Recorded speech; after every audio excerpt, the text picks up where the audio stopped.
Hello, everybody. Yes, it is I, the silly one, back again with a little stream or a little short stream this week. Things have been a bit busy, work-wise and other things, and sorting out a few other bits and bobs in the general humdrum of life. So this will be short and sweet, but hoping to keep up the continuity. And apologies for a bit of a screw up last time, to be honest.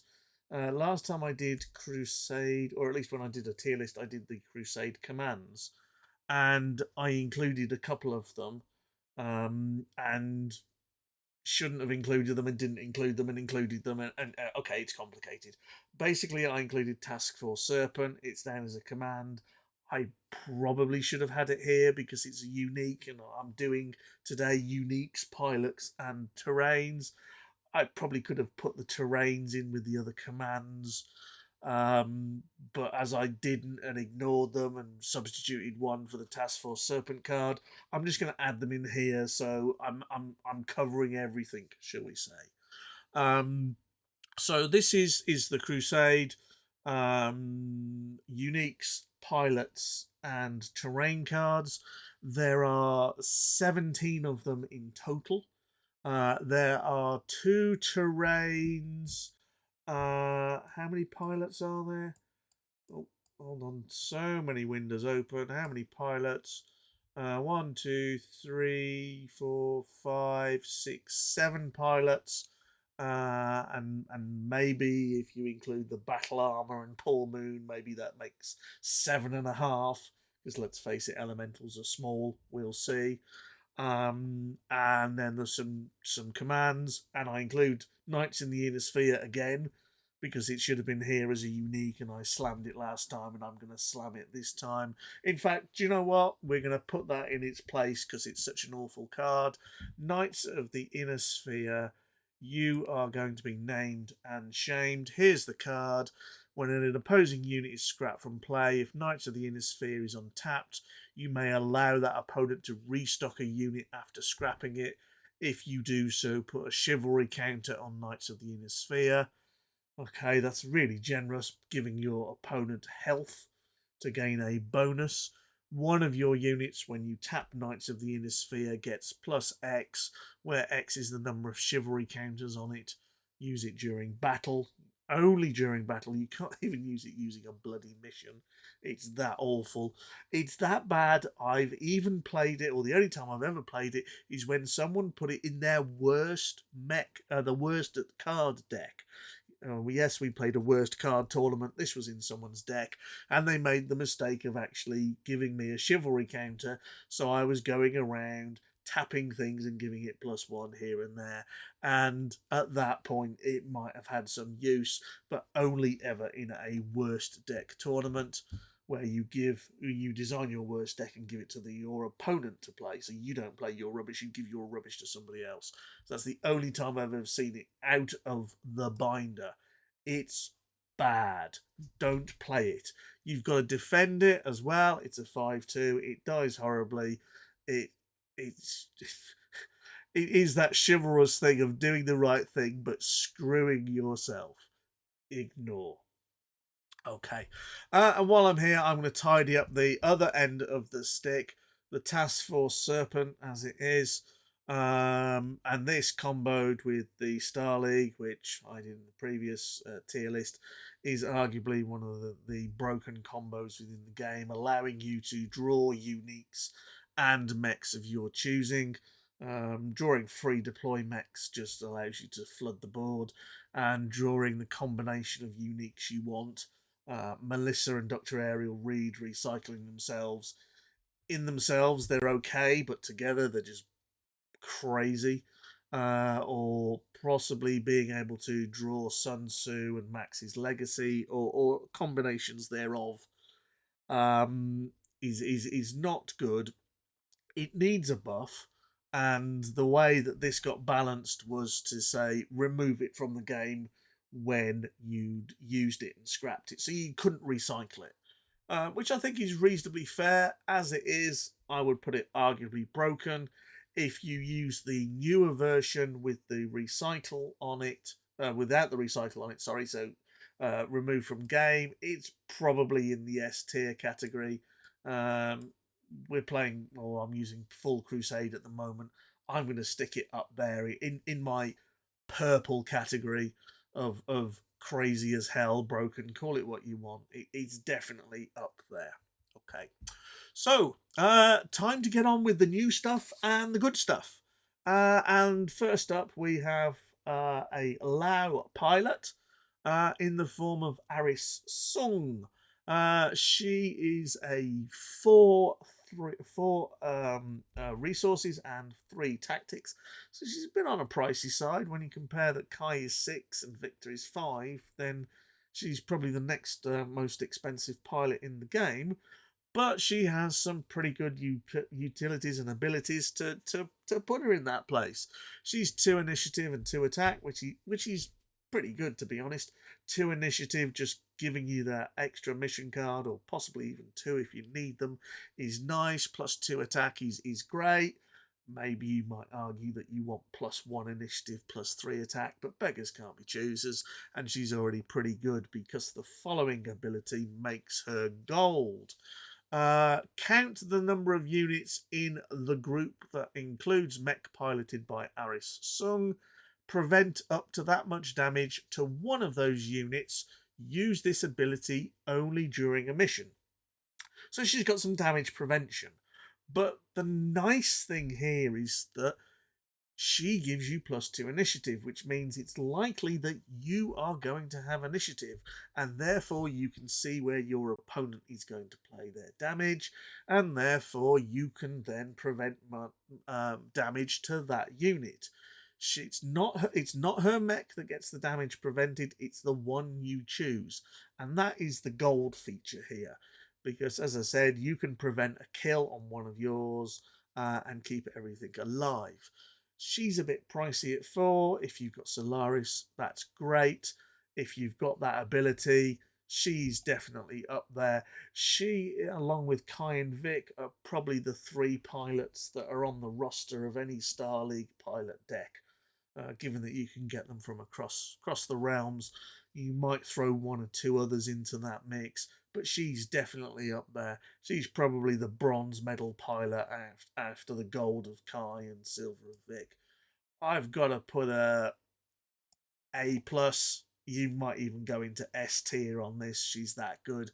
I hate S tier because their auto includes. Yeah, maybe she's an auto include in most Lao decks. Maybe she's a bit less than that because you can only put her in Lao decks unless you're playing Star League.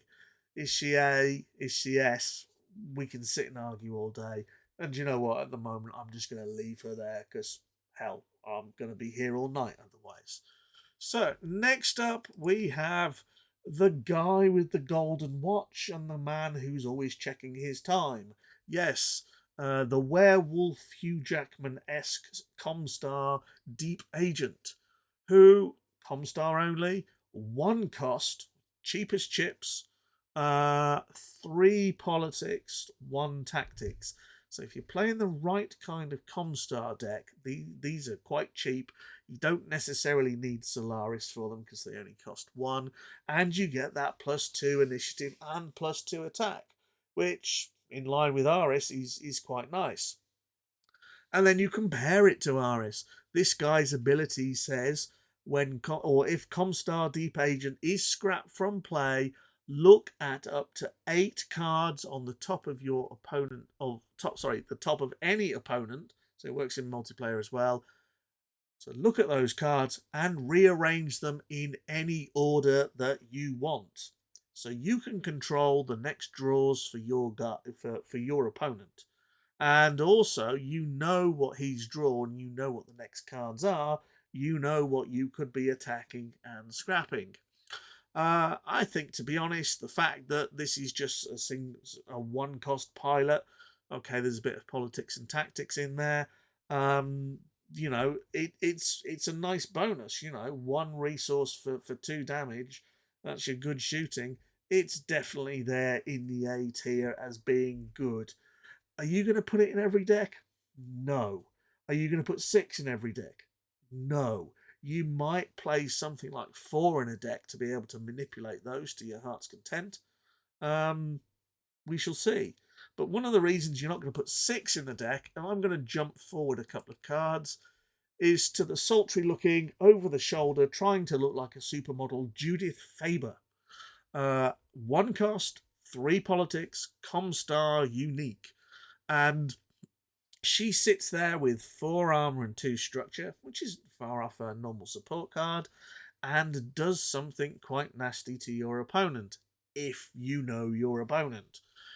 Each player who controls any clan cards, so that's anybody in multiplayer, plays with the top card of his or her stockpile face up and with his or her hand face up. Now, that, if you're playing Comstar versus Clan, is crazy good. You know what they've got. You know what they're going to draw. Okay. Great. But if you put it in a deck and you're playing in a sphere, she's a dead card. She is a dead card. So you're never going to put her in the main deck.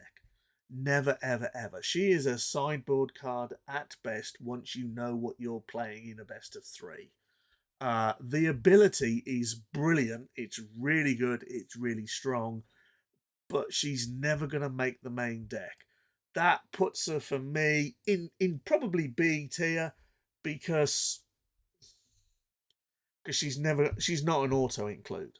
She's a sideboard card at best. If it was a sideboarding card, she would definitely be A to S, possibly S tier as a sideboard card, if your opponent is playing Clan. You might make a case to move her up into the A tier, but you've got to recognise that she's not an auto include in any deck. You're not going to put her in every Comstar deck. She is very good in certain situations and rubbish in others. Okay. So, that's one of the reasons why you might play your Comstar Deep Agent with Politics and Tactics and Judith Faber alongside. So there's realms here for dipping into a Comstar deck and dabbling in A and T and dabbling in a bit of politics. There are some other good cards in there. Anastasius Fox, for example, Wolfgang Hansen. There are a number of other good Comstar cards that might make that politics a bit more viable and a nice mix. So we will come to the 2 terrain cards next. And the first terrain card is a straightforward 1 cost Entrenched Holdings. And this says, when you activate this card, put it in one of your regions and scrap all other terrain cards in that region. Pretty standard text for a terrain card. If this card is in your command post, units guarding any site in your command post are also considered to be guarding each of your support cards there. So normally you would assign a unit to guard an assembly card, for example, or a tactics, or even our Judith if she makes the table. Okay, so you would guard that, and that would sit in your command post, and the mech you chose to guard it would stay with them and block any attacks against them. This allows them to block any attack in the entire command post. Why is it a bit meh? Well, one, it's only a command post, so you're only going to play it in one place. You're not going to play it on your stockpile. You're not going to play it in the patrol region. So, having 6 in a deck, 4 in a deck, even more than 2 in a deck is a bit iffy. And arguably, it just allows you to block stuff. Now in League, it's different because the rules are there like that, and they apply to the stockpile and the command post, and the blocking has gone out the window, and it's ridiculously crazy, and it encourages a certain type of play that is very negative, and I can't condone that. So Entrenched Holdings for me is it's better than Knights of the Inner Sphere potentially. Is it a C tier? Not really. It's just too restrictive. You can only play it in one place. It only allows me to block with things that I'm already guarding with anyway. And to be honest, if I've got 3 assembly, uh, or or if I'm guarding a tactics card, it's my only tactics card. Why do I want to block the attack against my assembly when I've already got 2 other ones on the table? Okay, it might help if you're trying to protect some uniques. It might help if you're trying to play an artillery deck, but generally they're few and far between and not particularly exciting. And no, not the idea is interesting. The implementation is bad, and it is not worth a place in your deck for me. Next up, we also have a 1-cost terrain in the form of icy terrain. Okay. I think they could have been a bit more imaginative with the name. You know, frozen ground, probably. Icy terrain. Not a good day at the office. The guy that named that had obviously been on water and not coffee. Um, Again, when you activate it, scrap all the other terrains. Deal 2 damage to each unit that uses or used jump. Okay. Use this ability during a mission phase whose target is a region enhanced by the card. So basically, any of your opponent's mechs that have jump get 2 damage. Okay. Any unit, each unit that uses or used jump. So uses or used. So you've got to declare the option. So you can jump, he can jump, you take 2, he takes 2. Why not just play Rocky Gorge? 2 damage to everything coming in, not anything that uses jump. It seems counterintuitive. It seems very bad. Rocky Gorge, as we've said, let me just pull that up and find the right one. Rocky Gorge, 2 damage to anything. Fine. Nice and easy. Okay, it costs 3. How about the other card that penalizes damage? Leap Before You Look, which deals 4 damage to anything with jump, regardless of whether they used it or not. So, I think Icy Terrain was a bad day at the office for whoever designed this. I think Gorge is better all the time. If it was any card with the jump ability, any unit with the jump ability takes 3 damage, that could be a lot more interesting. You know, any attacking unit with the jump ability takes 3 damage. You know, it would make it different to Rocky Gorge. It would hurt certain types of deck. It might help against Inner Sphere Swarms because a lot of them have jump options. A lot of the units. It might help against Elementals because they all have jump. And it would probably be a much more useful card. As it is at the moment, I've put this in a worst unit deck. It's down there in the doldrums of bin it territory. Not good. We've done Judith, and now we can come on to the spiky, shouty, angry man of Khan Vlad. And that is a sharp haircut. That is a wedge thin face. And I'm really not sure about the 1970s Space 1999 uniform. He does look like he's a Star Trek extra type thing. Uh, he's 2 with a 3 politics buyout, wolf aligned Khan Vlad, and as we know, a lot of clans play AMT or they're restricted by that. So I'm not sure how much this is going to see play in a normal clan deck. But the politics element is interesting. So he counts as clan Vlad. Excuse me. Ooh. He counts as Khan Vlad when in play, or Vlad of the Wards. And he has a crazy ability, which is tap. Choose an opposing unit. If that unit does not attack during your opponent's next turn, scrap it. That's crazy. If it doesn't attack, scrap it. So, how do you make it not attack? Well, how about you deplete it? That's a good one. So, what can we do to deplete it? We could play one of my favourite cards, Transportation Delay. So your guy builds a big mech, puts it out. You play Transportation Delay and delete it. Tap Khan Vlad and say if it doesn't attack next turn, kill it. It can't attack because it's depleted. Oops, dead mech. And that means any unit from a Hermes or a Hussar all the way up to a Daishi and Widowmaker. He is a killer, a slaughter monster.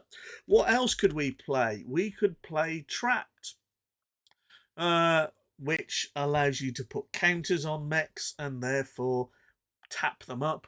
And again, you can make him tap mechs in order to untap the pinned counter from Trapped. And again, Khan Vlad can stop that. We also have the wonderful politics aligned misrouted command. So all of a sudden we're playing loads of politics and put 3 counters on a mech. And when that mech would untap, you remove a counter and it stays tapped. So you can misroute anything, then Khan Vlad it, and then it dies horribly. In the right deck, Khan Vlad is pretty crazy. Kevin, I apologize. I always forget your surname, and I'm not gonna even try and guess it and insult you. We had a chat about this a little while ago, and he has an Arc Royal Defense Cordon deck.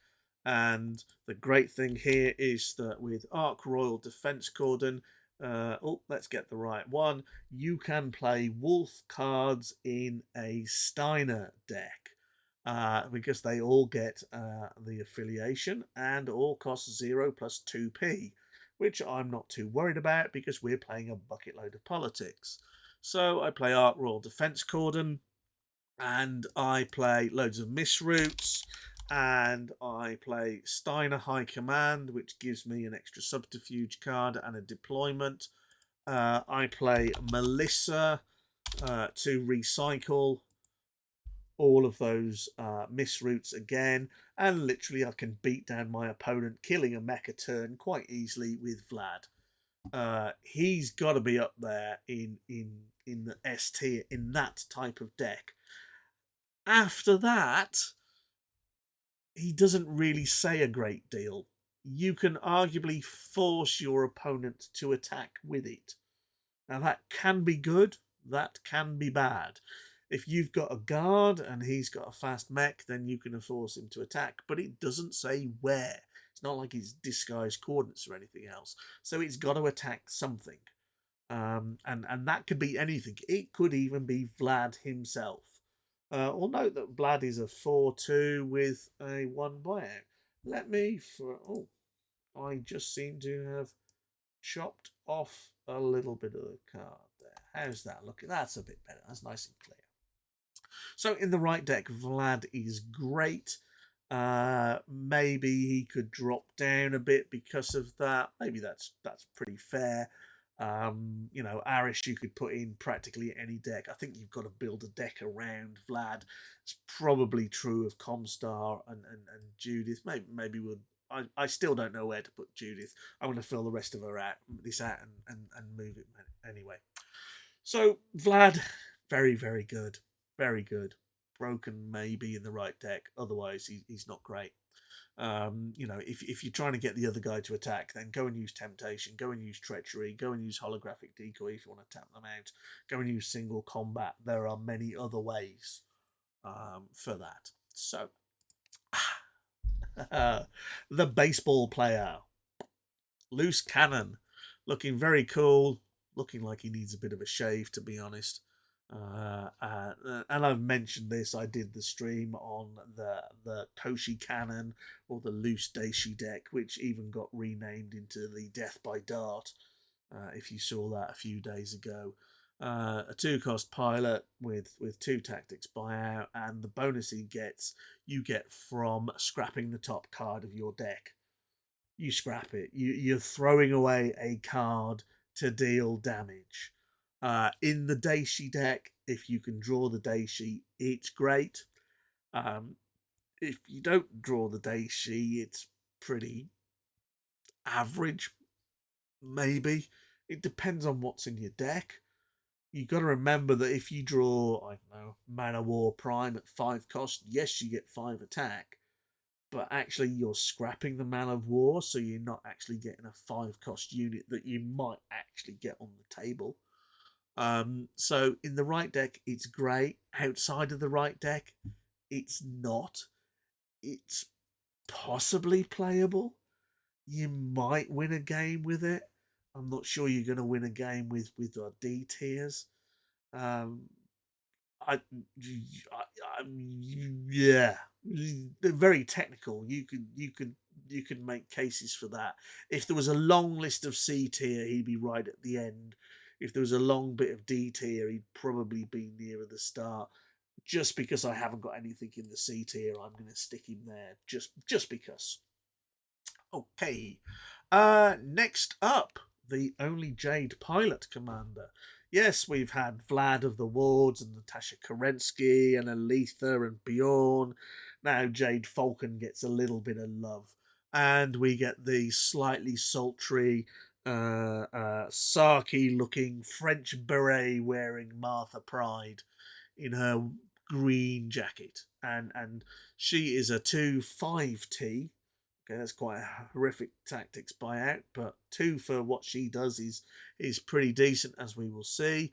She's Jade Falcon Line, unique clan pilot, and mech piloted by Martha Pride gets +2 attack for each Jade Falcon group, a unit in the group that includes mech piloted by her.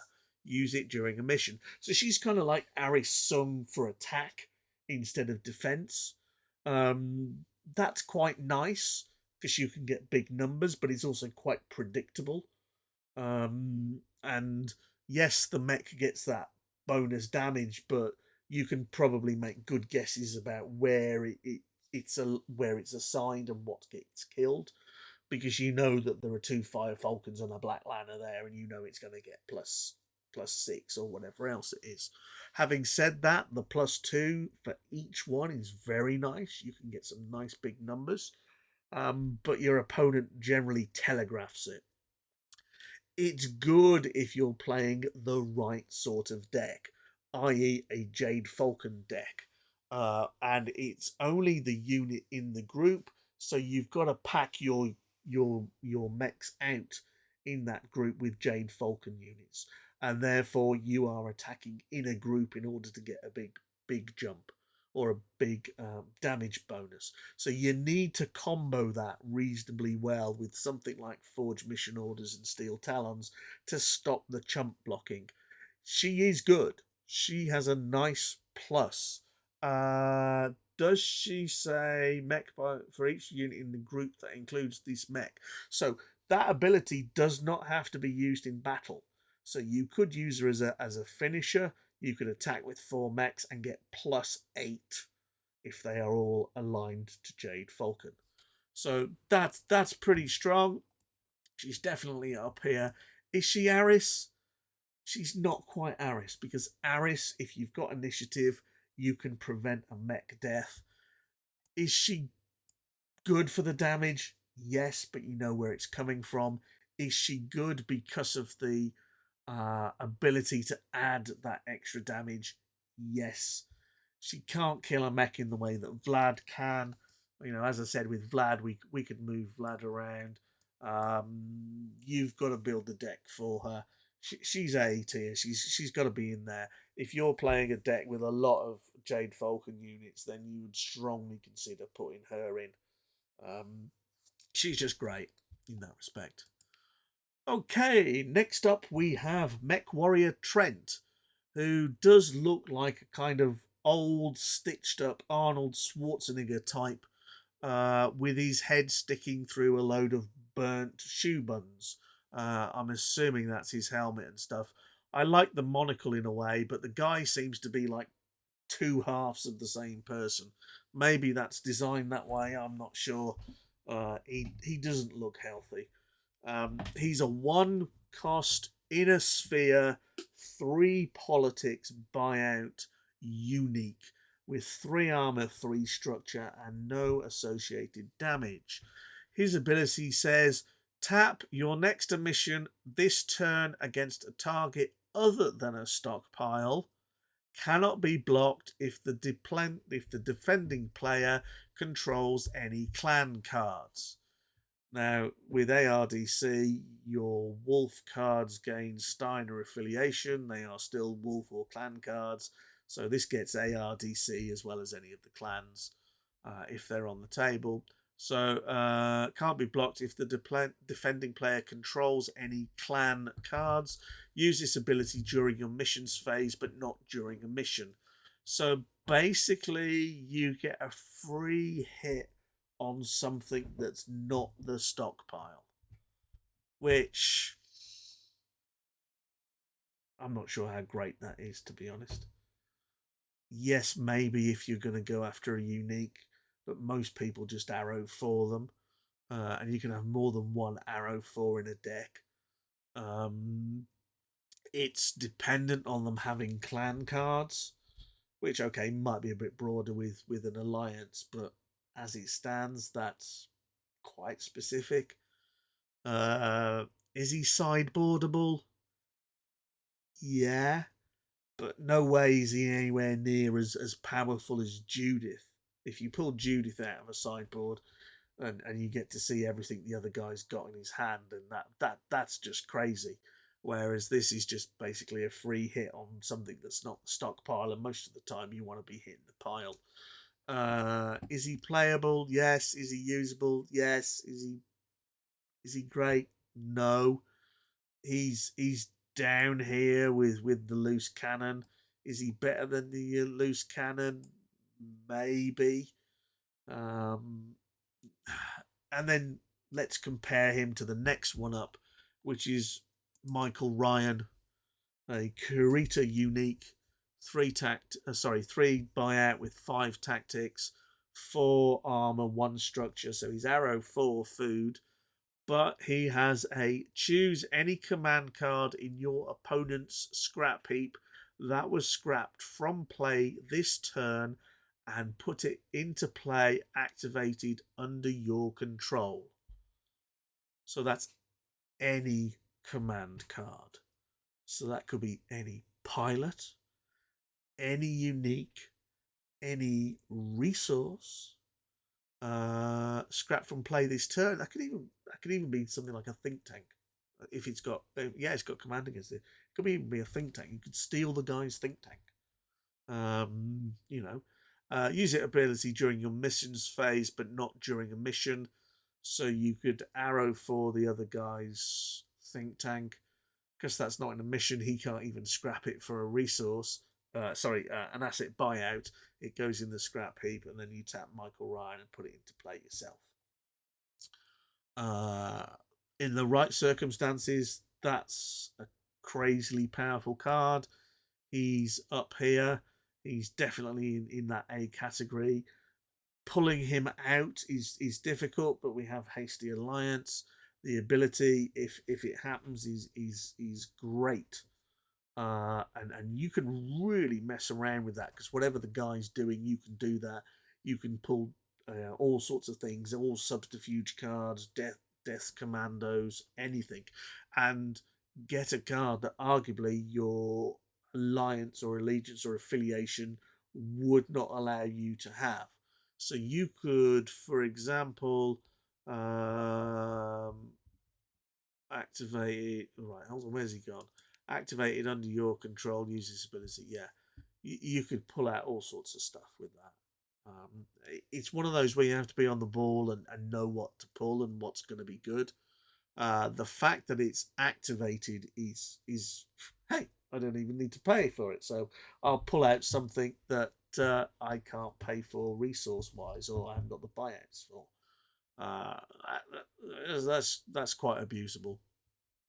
Okay, he's got to go in the A list.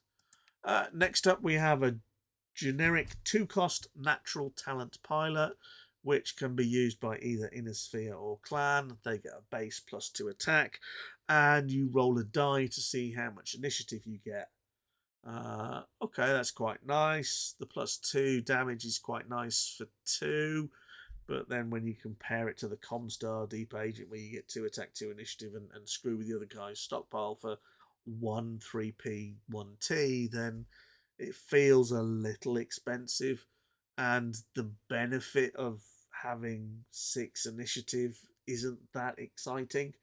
I'm not sure if you're going to play 6 initiative cards. You might try and put it in an initiative based deck with something like expert timing, the way that the loose cannon deck uses that for damage. Um, the fact that it hasn't got any buyouts means you can play it on anything. It's it's okay. It's a useful card. If you had that in draft, you'd put it on a mech and get +2 damage and see what was going on. You know, is it better than Mech Warrior Trent? Maybe, because you can have as many of those as you want. You've only got one Mech Warrior. So yeah, yeah, yeah. It's probably B tier. Okie dokie. Next up, we have Paul Moon. And much as Jade Falcon get their unique pilot, and we've had Natasha, and we've had Aletha and Bjorn, and Vlad, and everyone else, good old Smoke Jag don't even get a guy to fire missiles, which seems to be the bent. They get the man in the blue latex suit, and in the form of Paul Moon. He is, like all battle armor, a 0-4-3 in armor, structure, and damage. He is a 1-cost 3 tactics buyout. He's here because he's unique, not because he's a unit. I'll put him in the units as well. He is battle armor. He cannot attack or block on his own. His unit has jump. It has AP, which means it does one target to any other site other than a unit. So, you know, stockpile, you get +1. You know, command post, you get +1. And he has a special little ability, which is each other battle armor in a group that includes Paul Moon gets +1 attack. Use this ability during a mission. So he's basically the fanatical leader for battle armor, and he's Smoke Jag aligned. But the crazy thing about this guy is basically he's 1 cost and he deals 4 damage to anything and 5 damage to the stockpile. And therefore, on a resource to damage ratio, i.e., what you pay 1 resource for the damage you get, 5 potentially, definitely 4, he is the most cost effective unit in the entire game. If you think about an Ulla, you pay 2 cost for 4 damage. You think about a Fenris, you pay 3, 4, 5 for 2, 3, 4 damage. Abilities have costs, and Paul Moon definitely is up there. If you play Smoke Jag, if you play elementals, you can put 9 other elementals in your deck. They can attack and block together with other elementals, and therefore Paul Moon, with a dasher and 2 or 3 other elementals in tow, is going to hurt like hell. He's good. He's definitely very good. He's got to be in there. He's got to be in there with the A tier somewhere along the line. Is he better than Martha? Maybe. Is he better than Comstar? Yeah. Judith? Yeah. Michael? Maybe. Maybe Michael needs a bit of a boost. Maybe he needs to go there. I don't know. I just, yeah, he's great value for money. If you pulled him in draft, he would go into any deck. The reason you don't see him is there aren't that many Smoke Jag decks. The mechs aren't great, and after Turkey Kids and whatever else, then they got absolutely slammed, didn't they? So after that, then you don't see so much of them. But he has potential. He is a card that a lot of people don't use or see or play with because of that, and it's a shame because he's a very strong card. Okay. Next up we have Perigard, the thoughtful guy who does look like from a distance he's a member of the Nazi Party with the swastika armband on, looking over the Berlin Wall at all the Russians and whatever else. So ignore my history; it's awful. Okay. He is a 2-cost, 3 tactics buyout unique, aligned to the wonderful Steel Viper. He has 4 armor and 4 structure and 2 damage associated with him. Man, this guy is hard. He is harder than Angry Vlad. You look at Angry Vlad. Where is Angry Vlad? Here he is. He's a 4-2-1. 4 armor, 2 structure, and 1. And you know, I mean, the 1 damage is probably just from the angry face and the shout that's coming out of it. Here's Perigard thinking there, doing his thoughtful pose. And he's got 2 damage and 2 additional structure. Must be a hard bastard if ever there was one. This guy in the right deck, he's another great unique, and arguably, and most decks that run Steel Viper run the number of their missions. I've reviewed those. Viper's Maw is a crazily good end game mission. I love Coup de Grace, although other people may have had mixed experience with it. I really like it, but Perigard allows you to tap him and put any mission card from your scrap heap in your hand. He's basically a black market connections without scrapping any cards for mission cards. Use it during your missions phase, but not during a mission. That's even better because you can attack, the guy doesn't block, you can play your superior nav, you can roll the dice, you untap, then you tap Perigard to get the superior nav back again, and then you attack again. Yeah, and or you use Viper's Maw and pull those in, then tap it and get another Maw and pull more in. He, in that respect, is really, really powerful. And the fact that you are not even scrapping a card to get a mission back, you could argue that he's better than Melissa. 2 politics, tap, scrap a card, get a card back from your scrap heap. Okay, he is restrictive in the fact that it's missions. But, you know, Steel Viper, A&T, very popular, can run a number of missions, and the Steel Viper missions are also very good. Personally, I'm gonna put him into there. I'm gonna put him after Harris, but I think the mission recycling ability means that he is a strong candidate in the majority of decks. Not every deck, but the majority of them. If you got him in draft, you'd be very happy being able to recycle whichever missions you decide to put into the game. Okay. Coming towards the end now, we have the Soul Harmer Mech Warrior, the guy with the really, really strange checkered shirt, but a great taste in Havana cigars. Not sure about the hairstyle. He does look like Angry Vlad. 20 years later, when his hair's gone grey, and instead of shouting, someone's popped a Havana in there to shut him up. He is a generic 1-cost, 2 tactics clan pilot with 1 initiative and 1 attack, and the ability to gain 2 initiative and 2 attack if he is in battle. Now, the other card that comes to mind with this is the Chaos March Veteran. If I can even type it right. And the Chaos March Veteran is 0-3T. Pilot 1 initiative, 1 attack, and it gets +2 attack in battle. So the Soul Harmer is the same, but you're paying 1 for it, and you get +2 initiative, basically. So you're playing 1 extra for +2 initiative and a change of a buyout of 2 tactics from 3 tactics. Which, do you really need the initiative? Are you really going to play that? And again, it just feels like Clan got shafted. If that was the same setup as the Chaos March Veteran, everybody would be really happy, i.e. Soul Harmer costs 0-3T. Everybody would be really happy. But on a 1-2T with 2 initiative, 2 attack, you don't need the initiative. Okay. He comes into his own in kind of single combat style decks. I've often seen him used on a big mech to get +3 on everything. It works quite well.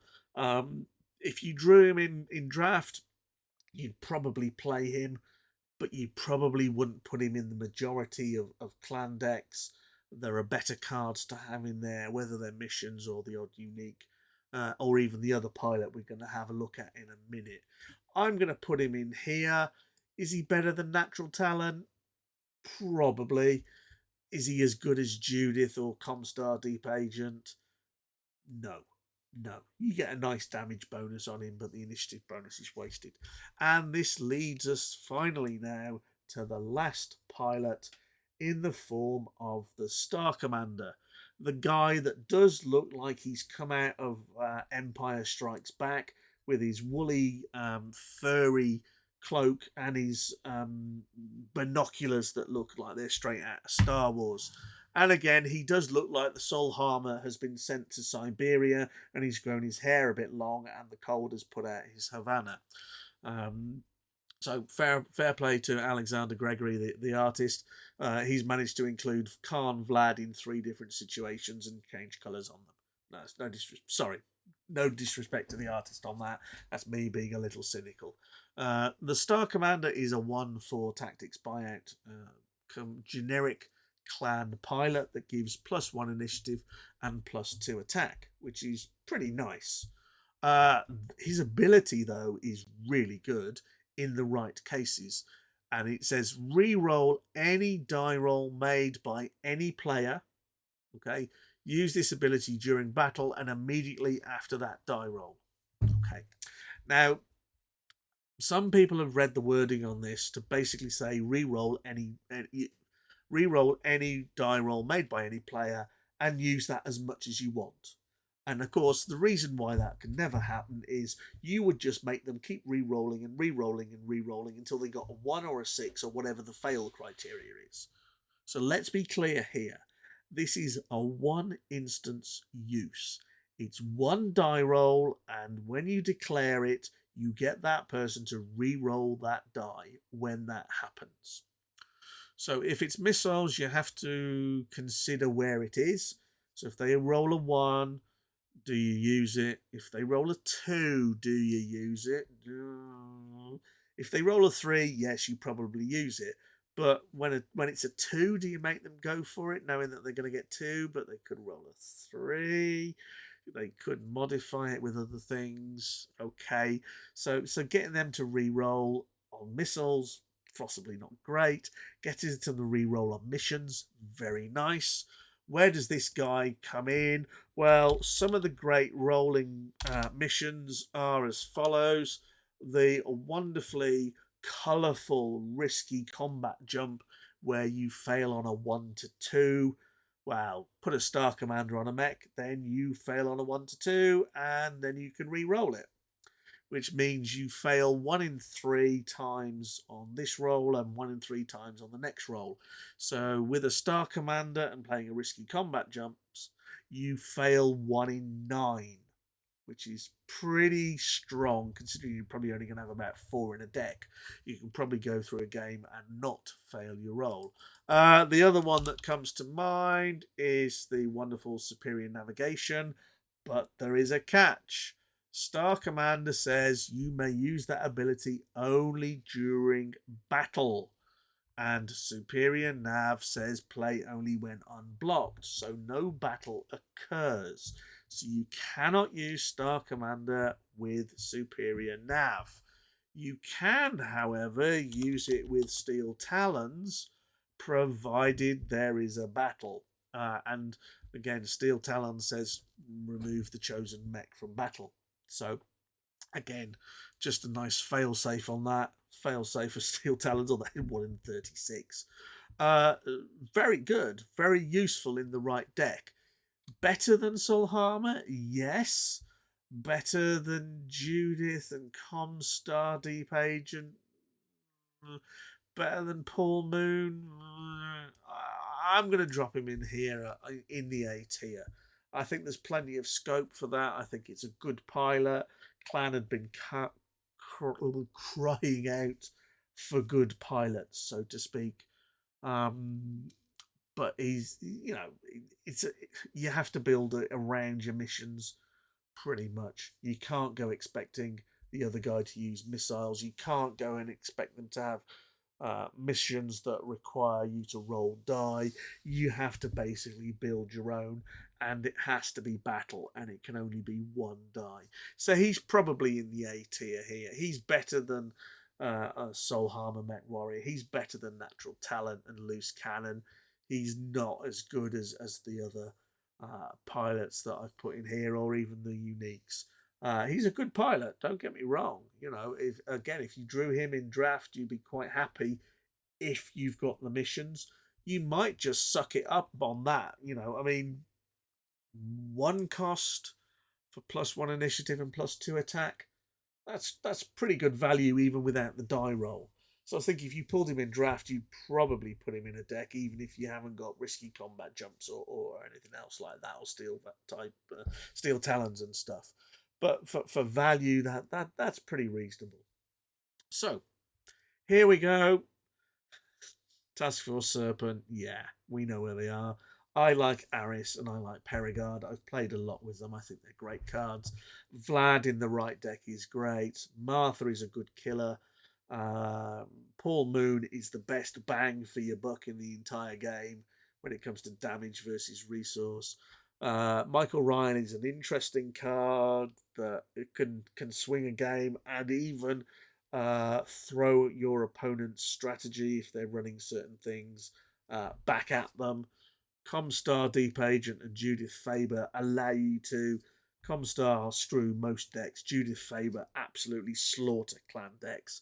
If you're playing clan and the other guy drops Judith, you're thinking, oh my god, the game's over. Star Commander's decent and useful in a lot of situations. Solharmer is not bad. It's just not great. Natural Talent could be better, maybe, and most people don't play with initiative decks. Mech Warrior Trent, I find quite difficult to use. Loose Cannon works generally in one type of deck and doesn't come out anywhere else. Entrenched Holdings is pretty weak. Icy Terrain for me was a bad day at the office. They really missed out on that. And Knights of Innisphere possibly even gets my vote for one of possibly I'm holding out here. Possibly gets my vote for one of the worst cards in the game ever. So there we go. There is Crusade. There are the uniques. There are the pilots. There are the terrains, ranked by yours truly. You may love them, you may loathe them, you may disagree with me. That's fine. You are perfectly entitled to every opinion that you want. If you like them, play with them. If you don't, don't. Simple as that. If you've had your eyes open to a couple of possibilities, give them a try. See what happens. See if you like them. See if they work. Yes, some of the uniques are really hard to pull, but maybe Hasty Alliance is your option there. Maybe like Perigard, you're not going to worry too much if you don't pull him because he's not essential to your deck. But when you do, he really gives you a boost. Recycling the odd mission card, and therefore he's great. And from that point of view, there you go. There it is. Okay, that's my opinion. Like it or loathe it. Come to your own conclusions. Play around with them, and if you agree, you agree. If you don't, you don't. If you want to chat about any of them, message me. You can use the Facebook site. You can use Twitch to post and what have you. You can drop something on YouTube. As ever, if you want to catch up or say anything, then message me. And as ever, the Twitch link is there. You can like that so you know when I'm streaming, or you can think, "Oh my God, he's streaming again. I better turn my phone off and run away." That's fine.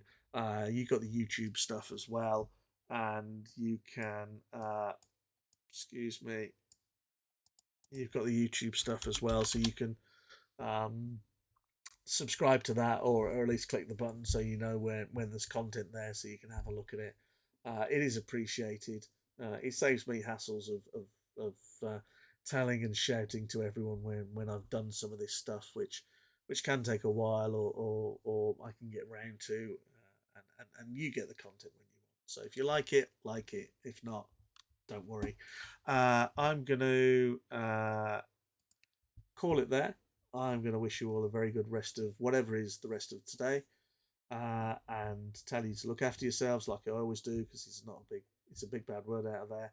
And I will see you soon for another stream of Battletech at some point. Uh, Probably doing something a little more analytical, but we shall see. So take care, look after yourselves.